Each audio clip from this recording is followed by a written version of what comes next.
Hey, what is going on, everybody? Welcome back to the channel. So I went and did a little bit of shopping for the FJ and this LS stuff. Like I mentioned previously, I wanted to swap this transfer case out for a manual shift from an older pickup. So I ended up picking up a NP241C. This is out of like the square body Chevys.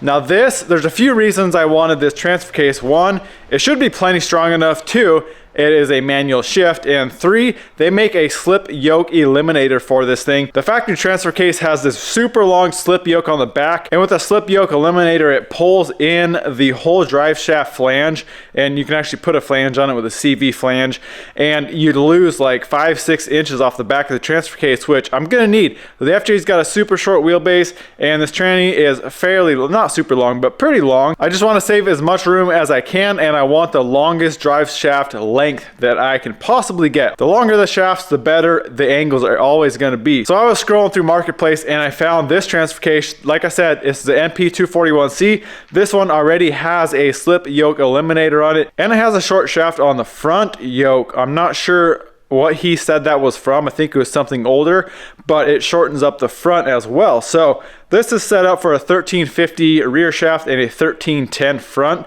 which I think is going to be just fine. So I also picked up a Super Duty front driveline that's going to go in the rear. This has a 1350 U-joint and a CV joint that's going to bolt right to the slip yoke eliminator. And then I picked up a Jeep front drive shaft, which is going to be my front, which is a 1310 CV, and it should bolt up right to this yoke that is on this transfer case. So I got drive lines, I got transfer case. Before I kind of set this motor in, I want to throw this transfer case on the tranny, get everything bolted in, just so I can kind of see where I need to place the motor to get the drive lines long enough. Now I am going to stretch this FJ out. The rear axle is going back, front axle is going forward, so that's definitely going to help. But I want to make sure I actually got long enough drive shafts. So let's get this transfer case swapped out, and then we'll pull the FJ in, kind of set this thing in, and we're going to have to build motor mounts, build a transmission mount. I kind of want to get this motor and tranny bolted in place where it's going to go in this video. So that is the game plan. Let's get to it.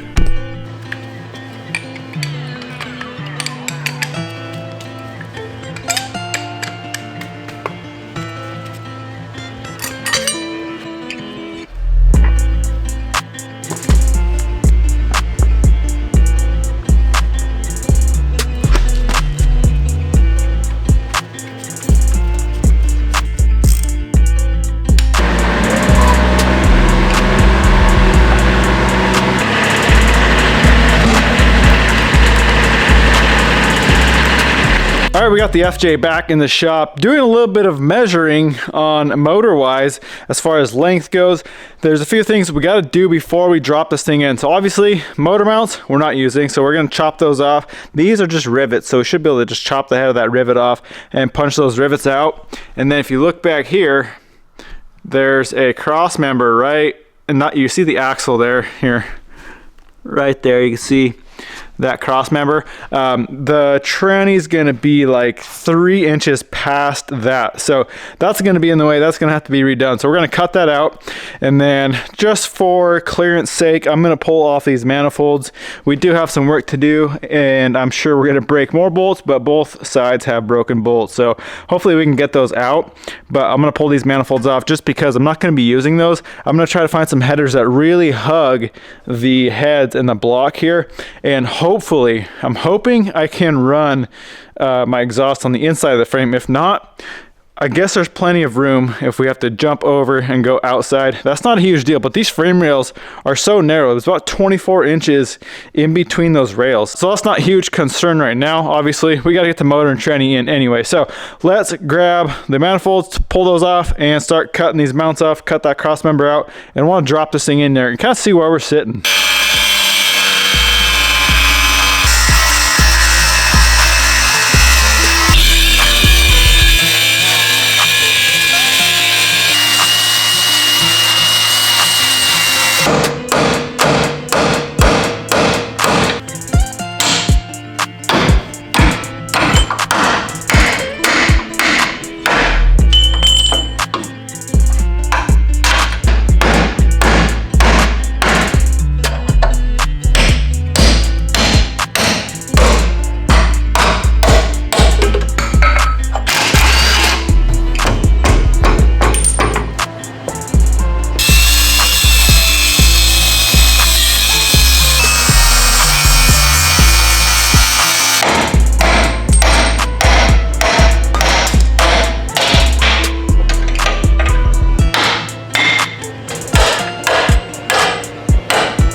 Look at that, guys. We got a motor and tranny in the FJ. Now, it is about forward to back. I think it's about where I want it.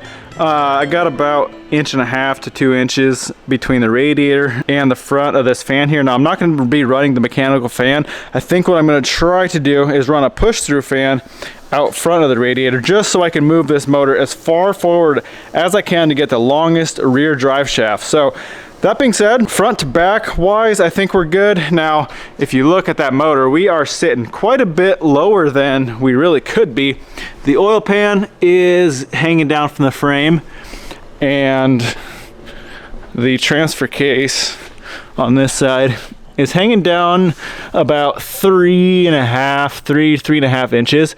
Now, it's really close. It's got this big tunnel, you can see right here, and it's got plenty of room, but the transfer case is hitting about right here. So I think what I'm going to do, you can see I put the fuel tank in just to make sure. I want to cut out this floor here, and I want to bring up the whole engine and tranny as far up as I can, just to get clearance underneath. I want this motor up. I want the oil pan up from the frame. I want that transfer case up from the frame. That way, if I do a skid plate or anything, I can cover all that up and not have to worry about it. So I think that's the game plan. I'm gonna leave, I'll probably leave, yeah, let's leave the motor and tranny in. Let's just drop it down. And this whole tunnel, actually, the front section here, you can see there's bolts, so it unbolts.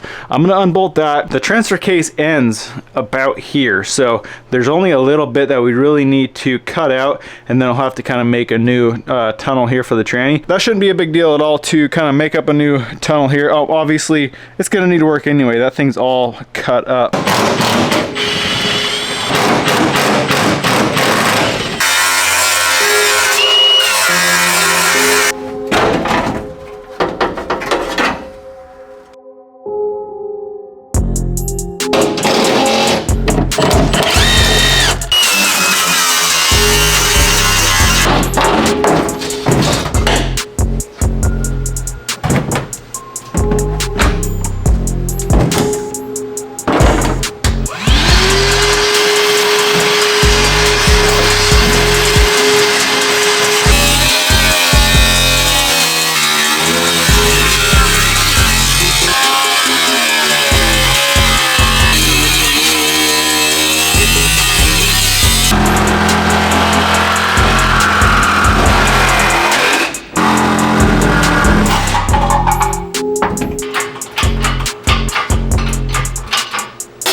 All right, I think I am finally happy with the placement and angle and everything with this motor. So you can see we're at about just over 5.5 degrees here back, but the whole FJ is slanted about 1 degree back. So we're gonna subtract 1 degree.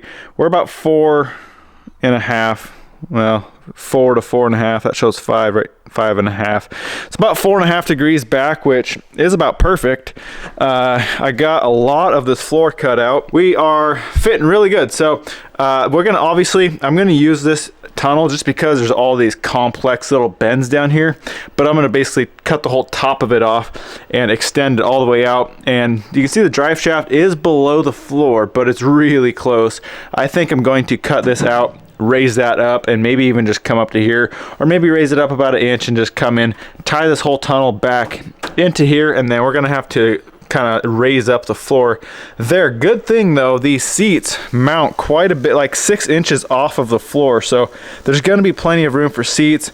We should be able to make some sort of a center console for it. It shouldn't be a big deal, so I'm happy with it. It is sitting right where I want it. Seems like everybody does just these regular poly bushings here for motor mounts. Coming from the diesel world, this is a big no-no. These things will vibrate your teeth out, but on something like an LS, I guess they don't vibrate that much. So I think these would be just fine. This is a 1/4 inch DOM, so plenty strong. 5/8 bolts, plenty strong.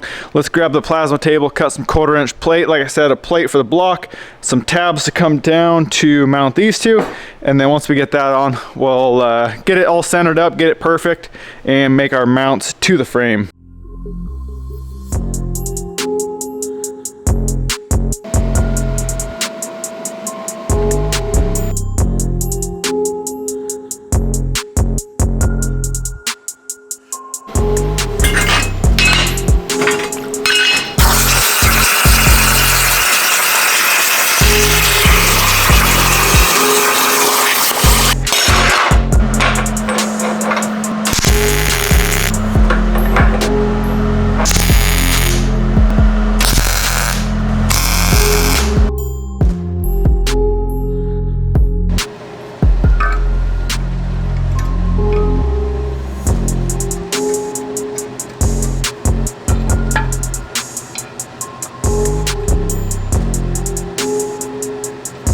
All right, we got these mounts on the motor ready to go. Now I got some cardboard. We're gonna make plates that are gonna weld onto the frame like that, and then we're gonna weld on our mounts up to the motor mounts there. I just wanted to spread out the weight on the frame with a nice 1/4-inch plate there. We're welded to the frame. I wanted to show you guys, if you are new to Fusion, this is something I struggled with a lot, is setting up the profiles for these like bend line cuts right here. Obviously you want the cut in the center. Now when you usually set this up, you set the cut to one side of this line. So on the outside you want the curve for basically the cut over this way so that your dimension of your part is actually correct. If you were to cut in the center, your part would be smaller when you're done cutting it. So that's why you offset the cut. But when you do these bend lines here, you just create a new profile right there, select your tool. Got that big tip right there. And then what you got to do is just select your lines. I like to go the same way with them. And then over here, you're gonna do center, and then no lead in, no lead out, and 0 clearance.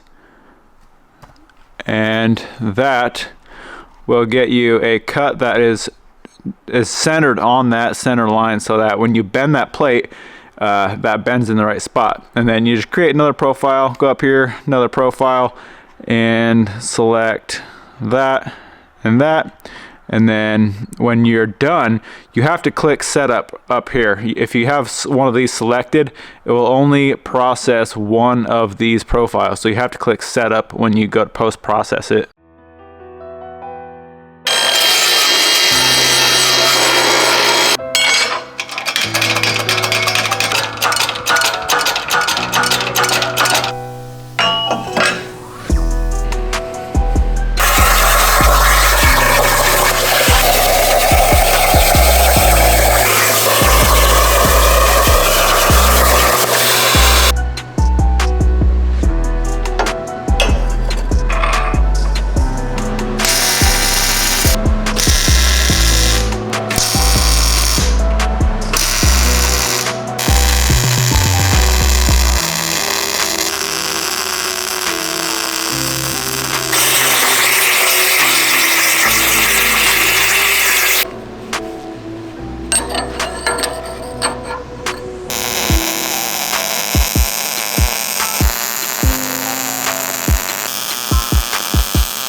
You guys know the feeling, pulling the engine hoist out from the engine on its first try to make sure these mounts don't fall off. So we got some beefy freaking mounts. These things are gonna last through, I don't know, the Third World War probably. I'm stoked with it. It turned out sweet. We still gotta build a tranny mount, but let's check it out. I'll kind of show you guys what I'm doing for placement. So here's a closer look at the mounts. You can see these things are beefy. Now, I didn't completely weld to the frame yet. I just threw a couple welds here and there just to hold it in place, just I want to make sure we don't have to move this thing. If we do have to move it, I don't want to cut off a bunch of mount off of that frame. So we're going to leave that just with those few welds, but we are sitting really good. Now, this oil pan, I was kind of worried about that hanging down.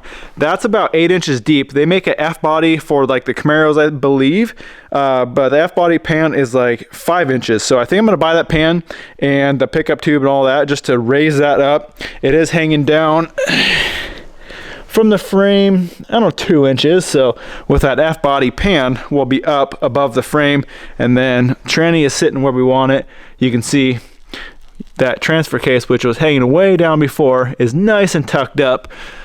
But we got a ton of patchwork to do. You can see the tranny, you're basically gonna be sitting on it, but like I said, these seats mount way higher. You can see actually the seats mount right here, so that's, I don't know, 8 inches. We're gonna have plenty of room to kind of make it our own trans tunnel there. So what I want to do now is get this up in the air. I'm gonna have to somehow tie this tranny up in order to get the FJ on the lift, to get it up in the air, and then we'll be able to get our tranny jack under it, position the tranny where we need. But the cross member for the tranny is very important because I gotta have room for exhaust, and I gotta have room for suspension stuff. I gotta have a lot of room.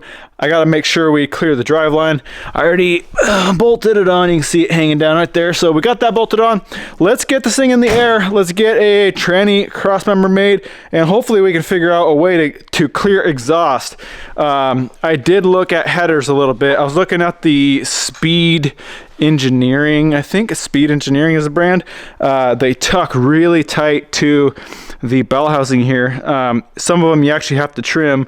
There's an ear on, I think, the 4L80 where you have to trim the ear off. That's how close they hug the block. And you can see I probably got 5 inches between the block. There's a better shot. You can see the block there, frame there. I got about 5 inches, so we should have plenty of room. If we get a header that tucks up enough, we should have plenty of room to run exhaust down in between the frame and the motor.